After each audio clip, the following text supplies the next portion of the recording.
नमस्कार, आप लाइव बिहार देख रहे हैं। मैं हूं राजमोहन तिवारी।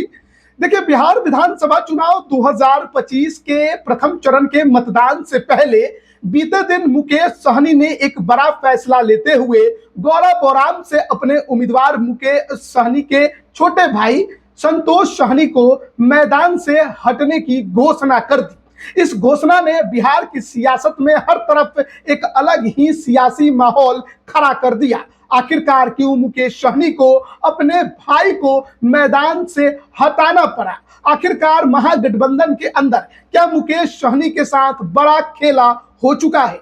देखिए, शुरुआत से ही जब सीटों का घोषणा नहीं हुआ था, महागठबंधन के अंदर सीट शेयरिंग का पेच फंसा हुआ था, उसी दौरान हमने देखा कि मामला गर्म है। और एक वक्त तो ऐसा भी आया था जब मुकेश सहनी लगा कि प्रेस कॉन्फ्रेंस करके ये घोषणा बहुत जल्द करने वाले हैं कि वो महागठबंधन से अलग हो गए, लेकिन आखिर तक किसी तरीके से उनको अपने साथ रखा गया। 15 सीटें भी दी गई, डिप्टी सीएम की घोषणा भी कर दी गई।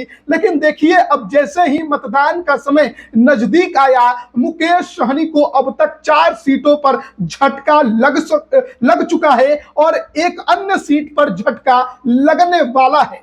2 चरणों का जो मतदान बिहार में होना है, उसमें 15 सीटें मुकेश सहनी को महागठबंधन ने दी।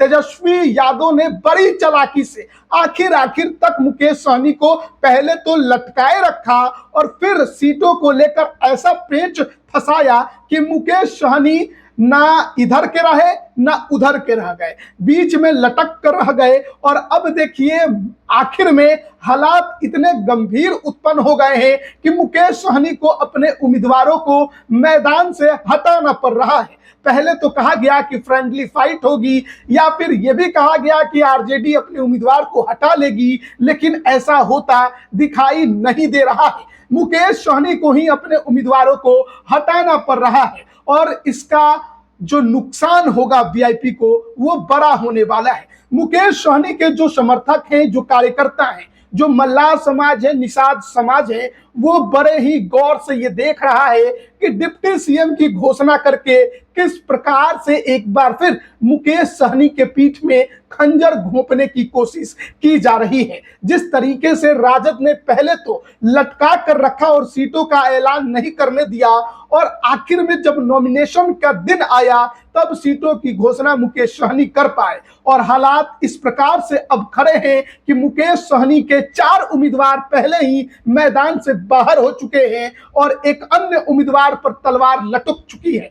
15 सीटें मुकेश सहनी को मिली, लेकिन लग रहा है कि अब ये सीटों की संख्या महज 9 या 10 ही रह जाएगी चुनाव दूसरे चरण का आते आते। हम आपको पूरी कहानी बताने जा रहे हैं कि किन किन सीटों पर मुकेश सहनी को महागठबंधन से मिल गया धोखा और तेजस्वी की चालाकी में मुकेश सहनी किस प्रकार से लगातार फंसते चले गए। मुकेश सहनी इस एक बात से बहुत खुश हैं। सन्नाफ मल्लाह सिर्फ अपने एक इस बात से खुश नजर आ रहा है कि उसे डिप्टी सीएम बनाने का ऐलान महागठबंधन ने कर दिया है। Tejashwi Yadav CM, Mukesh Sahani deputy CM. और शायद उसी डिप्टी सीएम की लालच और उसी पद ने मुकेश सहनी के सामने जो भी समस्याएं महागठबंधन के अंदर खड़ी की गई, उसको देखने के लिए उनके आंखों को बंद कर दिया है। अब मुकेश सहनी करे तो करे क्या, कहते हैं ना, मरता क्या नहीं करता। तो अब मुकेश सहनी के सामने ज्यादा कुछ बचा नहीं। चुनाव शुरू हो चुका है, उम्मीदवार घोषित हैं, प्रचार एक चरण का समाप्त हो चुका है, दूसरे चरण का अब चल रहा है। 14 नवंबर को वोटिंग होने वाली है, परिणाम आने वाले हैं, माफ करिएगा। तो ऐसे में मुकेश सहनी जिस तरीके से फंसे हैं, अब वो निकल नहीं सकते हैं। तो अब उनके सामने एक ही उपाय है कि आपसी लड़ाई में या तो पिछड़ जाएं या तो लड़े, मैदान में खड़े होकर फ्रेंडली फाइट का जो दावा था उसे पूरा करें, या फिर एनडीए जीत जाएगा इसी का बहाना मारकर मैदान छोड़ दें। अब एक सीट पर तो उन्होंने खुलकर ऐलान करके मैदान छोड़ दिया, अपने पार्टी के राष्ट्रीय अध्यक्ष अपने भाई को चुनावी मैदान से बाहर कर दिया गौरव बोराम की सीट से। लेकिन इसके अलावा जो अन्य सीटों पर भी मामला फंस गया है, उसकी भी जानकारी ले लीजिए। पहले आपको बताते हैं कि प्रथम चरण में जो 121 सीटों पर मतदान कल होने वाला है, उसमें 6 उम्मीदवार मुकेश सहनी के भी उतरे थे। गौरा बौराम, आलमनगर, कुशेश्वर स्थान, दरभंगा, औराई और बरूराज। इसमें से 2 सीटों पर वीआईपी का अब कैंडिडेट नहीं है। हम कह रहे हैं कि वीआईपी का अधिकृत कैंडिडेट अब नहीं है, इस बात को समझिएगा। पहले झटका लगा दरभंगा जिले के सुरक्षित सीट कुशेश्वर स्थान में। यहां पर गड़बड़ी खुद मुकेश सहनी के तरफ से की गई, उनकी पार्टी के तरफ से की गई। सिंबल जो दिया गया उसमें हस्ताक्षर नहीं था राष्ट्रीय अध्यक्ष का, और इसी वजह से जो वहां पर उनके उम्मीदवार थे गणेश भारती, जो कि राजद से आए थे वीआईपी में और टिकट लेकर मैदान में उतर गए थे, गणेश भारती वो निर्दलीय घोषित कर दिए गए चुनाव आयोग की तरफ से। अगर चुनाव में जीतते हैं तो वो निर्दलीय विधायक होंगे और उनके ऊपर किसी पार्टी का दबाव नहीं होगा, वो फैसला लेने के लिए स्वतंत्र होंगे। तो एक सीट पर यहां झटका लगा वीआईपी को। दूसरा झटका लगा गौरा बोराम में। देखिए, कुशेश्वर स्थान में भी झटका इस वजह से लगा क्योंकि राजद ने यहां पर मामला शुरू में साफ नहीं किया कि यह सीट किसको जाएगी, पूरी तरह से लटका के रखा और हड़बड़ी में सिंबल देने में गड़बड़ी हुई, और सारा हड़बड़ी का ही काम महागठबंधन में हुआ है और इसका नुकसान भी उठाना पड़ रहा है। पहले कुशेश्वर स्थान में उम्मीदवार निर्दलीय घोषित हो गया और अब गौरा बौराम में उनके भाई संतोष सहनी अपना नामांकन तो कर चुके थे, प्रचार भी कर रहे थे। तेजस्वी यादव भी उनके लिए गए थे प्रचार करने, लेकिन जब देखा उन्होंने कि माहौल उनके पक्ष में नहीं बन रहा है, जो एमवाई वोटर है वो उनको वोट देने को तैयार नहीं है, वो जो राजद के सिंबल से खड़े हैं अफजल अली खान उनके साथ है, तो ऐसी परिस्थिति में मुकेश सहनी के सामने यही एक उपाय था कि मैदान छोड़ दे और जो राजद के उम्मीदवार हैं उनको समर्थन कर दे। वही काम वहां पर मुकेश सहनी ने किया है। एक तो अपनी भी इज्जत और प्रतिष्ठा बचाई और महागठबंधन उम्मीदवार को समर्थन करके उन्होंने एक मैसेज भी देने का काम किया कि देखिए, हम सरकार बनाने की चिंता कर रहे हैं, विधायक बनने की नहीं। देखिए, कोशिश मुकेश सहनी की तरफ से पूरी की गई कि गौरा बौराम में अफजल अली खान को बैठाया जाए, लेकिन अफजल अली खान ने कसम खा रखी थी कि कुछ भी हो जाए वो चुनावी मैदान से हटने वाले नहीं हैं। और उन्होंने शुरू में ही कहा था राजद के सिंबल पर उतरे हैं, अगर राजद का सिंबल मान्य हुआ तो वो भी ठीक, नहीं मान्य हुआ तो निर्दलीय चुनाव में है, लेकिन लड़ेंगे तो जरूर। पूरी कोशिश जब नाकाम हो गई मुकेश सहनी की गौरा बौराम में अफजल अली खान को बैठाने की, और देखा उन्होंने कि एमवाई के साथ ही महागठबंधन का लगभग वोटर उनके साथ है, केवल निषाद और मल्ला से तो चुनाव जीत नहीं सकते हैं। उनके लिए प्रतिष्ठा की सीट इसलिए भी थी क्योंकि स्वर्णा सिंह जो वीआईपी से 2020 में जीती थी, वो बाद में बीजेपी में चली गई। उन्हीं के पति सुजीत कुमार सिंह को यहाँ पर बीजेपी ने उम्मीदवार बनाया था, तो उनको हराने के लिए प्रतिष्ठा का अपना विषय बनाकर मुकेश सहनी गौरा बौराम की सीट चाहते थे और ये बहुत पहले से तैयारी कर रहे थे गौरा बौराम में। लेकिन जिस प्रकार का माहौल खड़ा हुआ और देखा इन्होंने कि 2 गठबंधन के नेता आपस में ही लड़ गए और वोट ना बिखर जाए और कहीं इस लड़ाई में उनके भाई तीसरे नंबर पर ना खिसक जाए, इसलिए उन्होंने एक तो वोट इंटैक्ट करने के लिए और दूसरा अपनी भी प्रतिष्ठा बचाने के लिए गौरा बौराम से अपने भाई को चुनावी मैदान से आखिर में मतदान से एक दिन पहले बाहर कर दिया। तो प्रथम चरण के 2 सीटों पर नुकसान।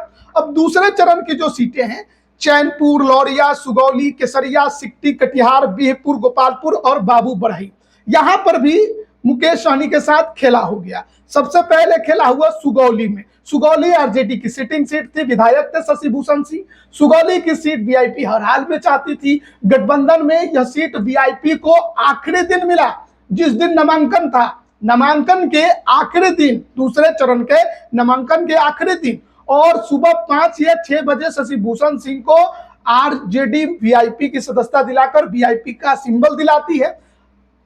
आनंद फानन में शशि भूषण सिंह लौरिया पहुंचते हैं अपने क्षेत्र में जहां पर नामांकन करना होता है, नामांकन करते हैं, लेकिन बाद में पता चलता है कि उनका नामांकन रद्द हो गया क्योंकि प्रस्तावक की जितनी संख्या चाहिए थी उतनी हुई नहीं। तो हड़बड़ी का काम यहाँ भी गड़बड़ी का हुआ क्योंकि आखिर में फैसला हुआ, राजद ने मामला लटका कर रखा। हालांकि सुगौली में जो तेज प्रताप यादव के उम्मीदवार हैं ब्लैक बोर्ड के सिंबल से जो चुनाव लड़ रहे हैं उनको महागठबंधन ने अपना उम्मीदवार घोषित कर दिया, उनको समर्थन दे दिया। अब देखिए वहां भी वीआईपी का सिंबल नहीं है, ब्लैक बोर्ड, छात्र जनशक्ति जनता दल तेज प्रताप का। लेकिन अब जब महागठबंधन का समर्थन तेज प्रताप यादव के उम्मीदवार को मिल गया तो उस उम्मीदवार ने तेज प्रताप यादव की फोटो उठाकर फेंक दी, उनका बैनर पोस्टर हटा दिया और महागठबंधन के नेताओं का लगा दिया। अगर जीत गए तो वो जनशक्ति जनता दल के ही, तेज प्रताप के ही विधायक कहलाएंगे।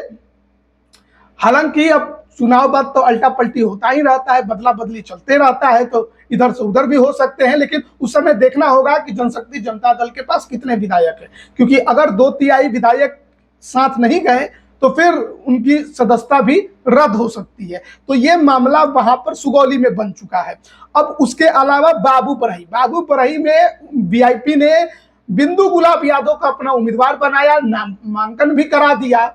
लेकिन देखिए वहां पर महागठबंधन के दूसरे प्रत्याशी भी थे और ऐसी परिस्थिति में महागठबंधन के समर्थन में बिंदु गुलाब यादव, जो कि पूर्व विधायक राजद की गुलाब यादव की बेटी हैं, उनको अपना नामांकन वापस लेना पड़ा।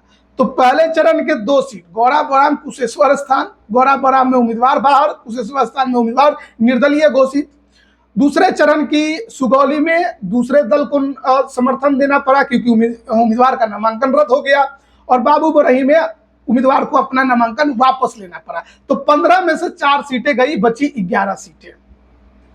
इस 11 सीट में भी एक सीट ऐसी है जहां मामला अभी भी फंसा हुआ है और वो दूसरे चरण की सीट है, नाम है चैनपुर की सीट। अब चैनपुर की सीट का जो मामला है वो बड़ा गंभीर मामला है। चैनपुर के जो वर्तमान विधायक हैं वो मंत्री जमा खान हैं और उनको हराना है महागठबंधन को। तो महागठबंधन के तरफ से राजद ने ब्रजकिशोर बिंद पूर्व विधायक को मैदान में उतारा है और वीआईपी पार्टी ने यहां से अपना उम्मीदवार पार्टी के प्रदेश अध्यक्ष बाल गोविंद बिंद को बनाया है। तो महागठबंधन से भी यहाँ 2 उम्मीदवार चुनाव लड़ रहे हैं और दोनों ही पूरा जमकर प्रचार कर रहे हैं। ये भी नहीं कि एक बैठ गया है। बाल गोविंद बिंद भी अपना पूरा ताकत झोंके हुए हैं और ब्रजकिशोर बिंद राजद उम्मीदवार भी पूरा ताकत झोंके हुए हैं।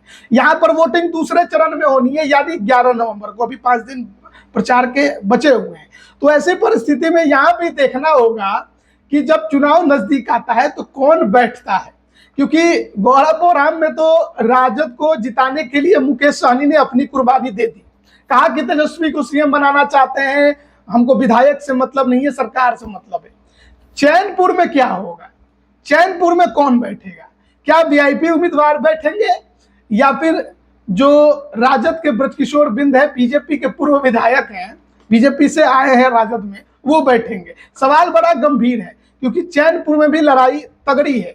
दोनों ही नेता पूरा दम लगाए हुए हैं और पार्टी के प्रदेश अध्यक्ष है बाल गोविंद बिंद और मुकेश सहनी की प्रतिष्ठा यहाँ पर भी दांव पर है। तो अब देखना बड़ा दिलचस्प होगा कि चैनपुर में क्या होने वाला है। तो 4 सीटों का नुकसान तो पहले हो चुका है, 1 सीट चैनपुर में मामला पहले से ही फंसा है। तो 15 सीटें मिली और 5 सीटों पर इस प्रकार का राजद ने माहौल बना दिया कि मुकेश सहनी को समझ में नहीं आया कि करे तो करे क्या। घटकर 10 सीटों के आंकड़े पर पहुंच रहे हैं। अभी तो 11 है। चैनपुर में क्या होगा इसको देखना होगा कि उस समय क्या फैसला होता है दूसरे चरण के वोटिंग आते आते। तो मुकेश सहनी के साथ जिस प्रकार से खेल तेजस्वी यादव ने किया, पहले तो पूरा लटका कर रखा। 60 सीटों का डिमांड मुकेश सहनी ने किया था, 15 सीटें मिली, उसमें भी 4 सीटों का नुकसान। 1 सीट पर मामला पहले से फंसा हुआ है। 10 सीटें जो और है उसमें कितने जीतेंगे कितने हारेंगे ये आने वाले वक्त में पता चलेगा। और मुकेश सहनी डिप्टी सीएम बनेंगे महागठबंधन की सरकार में, यह महागठबंधन की तरफ से घोषणा की गई है। अब जो वीआईपी के कार्यकर्ता हैं, समर्थक हैं, मुकेश सहनी के जो मल्लाह हैं, निषाद हैं, वो बड़े अच्छे से इस चीज को देख रहे हैं और समझ रहे हैं कि महागठबंधन ने किस प्रकार से जाल में फंसाकर मुकेश सहनी के साथ षड्यंत्र रचा, साजिश रची और अब मुकेश सहनी को अपने उम्मीदवारों को पीछे हटाना पड़ रहा है। गौराबौराम जो कि प्रतिष्ठा की सीट थी, वहां से भी अपने उम्मीदवार को पीछे खींचना पड़ा। राजद को समर्थन देना पड़ा।